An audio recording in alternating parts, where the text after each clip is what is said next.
One thing you may not know about me is that I read all of the messages and comments you guys leave, and I respond whenever you lead with value. So we have Dave Prince that left a comment in one of my videos. The comment Dave left was about master part modeling, so I asked him if he would want to meet with me, and he agreed. So here he is in the call teaching me about this technique that I then want to pass on to you. A little more about Dave. He's a mindful industrial designer, Solidworks monster, which made me laugh, but he's mechanically inclined, so we can all relate to him.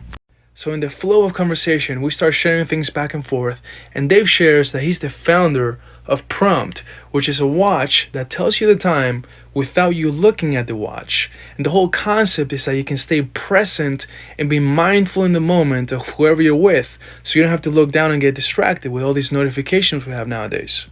So if this sparked your curiosity like it did to me, Dave is going to be sending me one of these Prompt watches that I can review in video, and I'll be showing the rest of you guys how it works, because honestly I'm pretty curious as to how you can tell me the time without me looking at the watch. So if you like this video and you like content about CAD, SolidWorks, product development, meeting people that want to develop ideas, make sure you follow me on LinkedIn, Rafael Testai. Like, comment, subscribe. Until next time.